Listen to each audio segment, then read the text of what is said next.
औज़ुबिल्लाहिमिनश्शैतानिर्रजीम बिस्मिल्लाहिर्रहमानिर्रहीम। अस्सलाम वालेकुम। आप देख रहे हैं उर्दू एस्ट्रोलॉजी और मैं हूँ एस्ट्रोलॉजर अलमासी यूनुस।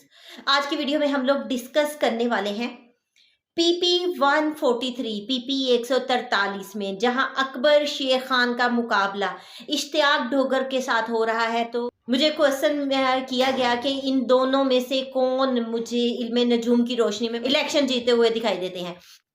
अब यहाँ पर बात की जाए तो इश्तियाक डोगर साहब जो हैं वो भी बड़ी अच्छे कैंडिडेट हैं और काफ़ी देर से अरसा से सिलसिला चलता आ रहा है, यानी कि उनकी फैमिलीज़ में कोई ना कोई पॉलिटिशियन मौजूद रहता है। तो इस लिहाज से अगर देखा जाए तो उनकी पोजीशन तो बड़ी स्ट्रॉन्ग है।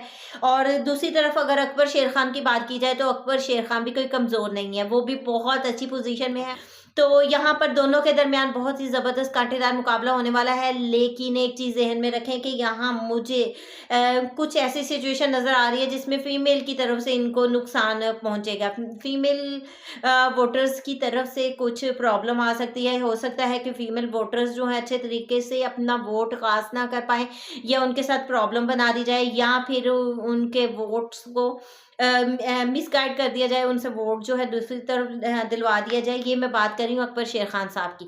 और अगर इस लिहाज से देखा जाए तो अकबर शेर खान साहब को यहाँ पर थोड़ी-सी मुश्किलात आती दिखाई दे रही हैं। उनको बहुत ज़्यादा एक्टिव होना पड़ेगा, बड़ा चौकस रहते हुए अपने हलकों की निगरानी करवानी होगी।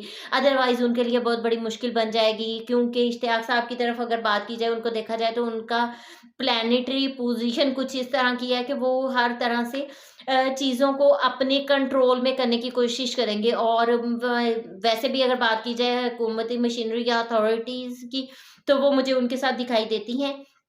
तो इस लिहाज से उनको थोड़ा-सा नुकसान होगा। बाकी अगर ये हल्का और ये वोटिंग का दिन बड़े अच्छे अंदाज़ से गुज़र गया तो यहाँ पर डेफ़िनेटली ये सीट जो है अकबर शेर खान साहब लेते हुए दिखाई देते हैं।